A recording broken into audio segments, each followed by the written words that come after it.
interviewed several of the individual fake electors, as well as Trump campaign staff who helped organize the effort.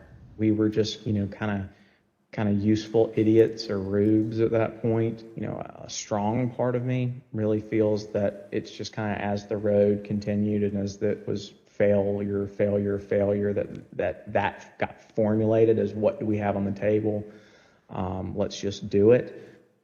And now, after what we've told you today about the Select Committee's investigation, about the conclusion of the professional lawyers on the campaign staff, Justin Clark, Matt Morgan, and Josh Finley, about their unwillingness to participate in the convening of these electors, how does that contribute to your understanding of these issues? I'm angry.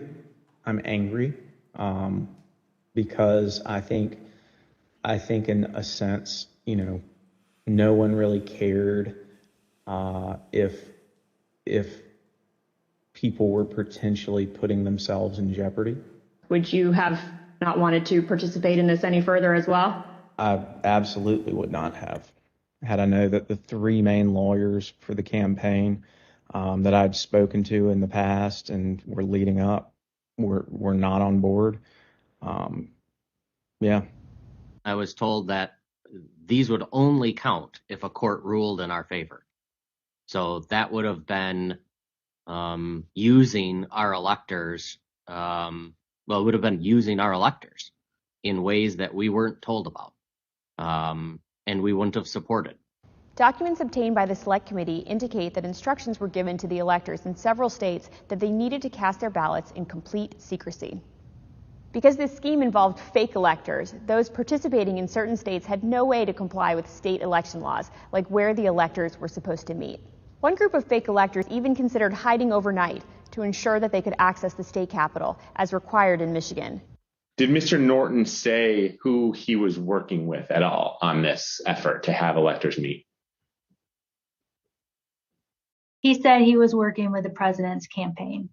He told me that the Michigan Republican electors were planning to meet in the Capitol and hide overnight so that they could fulfill the role of casting their vote per law in the Michigan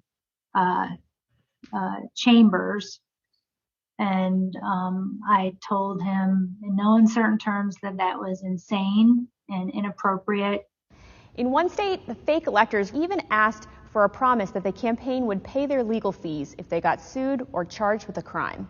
Ultimately, fake electors did meet on December 14, 2020, in Arizona, Georgia, Michigan, Pennsylvania, New Mexico, Nevada, and Wisconsin. At the request of the Trump campaign, the electors from these battleground states signed documents falsely asserting that they were the, quote, duly elected electors from their state, and submitted them to the National Archives and to Vice President Pence in his capacity as President of the Senate. Here is what some of the fake elector certificates look like as compared to the real ones. But these ballots had no legal effect. In an email produced to the Select Committee, Dr. Eastman told a Trump campaign representative that it did not matter that the electors had not been approved by a state authority. Quote, the fact that we have multiple slates of electors demonstrates the uncertainty of either. That should be enough. He urged that Pence act boldly and be challenged. Documents produced to the Select Committee show that the Trump campaign took steps to ensure that the physical copies of the fake electors' electoral votes from 2 states were delivered to Washington for January 6th. Text messages exchanged between Republican Party officials in Wisconsin show that on January 4th, the Trump campaign asked for someone to fly their fake electors' documents to Washington. A staffer for Wisconsin Senator Ron Johnson texted a staffer for Vice President Pence just minutes before the beginning of the joint session. This staffer stated that Senator Johnson wished to hand-deliver to the vice president the fake electors' votes from Michigan and Wisconsin. The vice president's aide unambiguously instructed them not to deliver the fake votes to the vice president. Even though the fake elector slates were transmitted to Congress and the executive branch, the vice president held firm in his position that his role was to count lawfully submitted electoral votes. Joseph R. Biden, Jr. of the state of Delaware has received 306 votes. Donald J. Trump of the state of Florida has received 232 votes. which is what he did when the joint session resumed on January 6th after the attack on the Capitol. 538.